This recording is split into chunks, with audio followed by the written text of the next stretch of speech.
Telangana BJP అధ్యక్ష పదవి పార్టీలో నేతల మధ్య మాటల యుద్ధానికి తెరలేపింది. పార్టీ అధ్యక్షుడిగా ఫైటర్ కావాలని రాజాసింగ్ అంటే నలుగురు ముఖ్యమంత్రులతో కొట్లాడారని, సందర్భం వచ్చినప్పుడు కుంభస్థలం కొట్టే దమ్మున్నోడు కావాలంటూ కౌంటర్ ఇచ్చారు ఈటెల.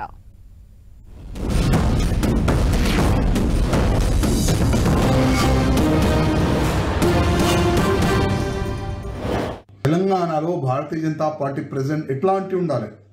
అగ్రెసివ్గా దేశం పట్ల, ధర్మం పట్ల, సమాజం పట్ల అందరికీ తీసుకొని పోయి అట్లాంటి ప్రెసిడెంట్ని చేయాలని నేను కేంద్ర అధిష్టానానికి వ్యక్తిగతంగా నేను రిక్వెస్ట్ చేస్తున్నా. ఎందుకంటే చాలా మంచి ఒక అవేర్నెస్ ఉంది, మంచి మార్పు ఉంది తెలంగాణ. అట్లాంటి సమయంలో మంచి ప్రెసిడెంట్ తెలంగాణ భారతీయ జనతా పార్టీకి అవసరం.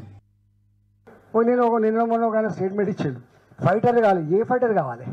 స్ట్రీట్ ఫైటర్ కావాలన్నా, స్ట్రీట్ ఫైటర్ కావాలన్నా, ఏ ఫైటర్ కావాలి? అరే సందర్భం వచ్చినప్పుడు కుంభస్థలం మీద కొట్టే దమ్మున్నోడు కావాలి. గుర్తుపెట్టుకో, కుంభస్థలం మీద కొట్టే దమ్మున్నోడు కావాలి. గట్టిగాకి చిన్నకి గల్లీలాకి గా స్టేట్మెంట్ వాడు ఫైటరా? ఫైటర్ నీ రాజ్యం, నీ అహంకారం, నీ చేతిలో అధికారం ఉన్నాడు, నువ్వు ఎంత రానోడు గొప్పోడు తప్ప వాడు ఫైటర్ తప్ప వీడు ఫైటర్ కాదు. అందుకని రకరకాలు ఉంటాయి.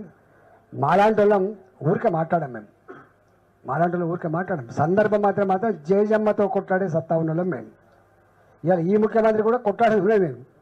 ఇచ్చిన హామీలు అమలు చేయకపోతే నీ సంగతి ఏంటి బిడ్డ అని చెప్పి కొట్లాడేటువంటి బాధ్యత నాకే ఉన్నట్టుగా నేను భావిస్తున్నా. డెఫినెట్గా పనిచేస్తాను.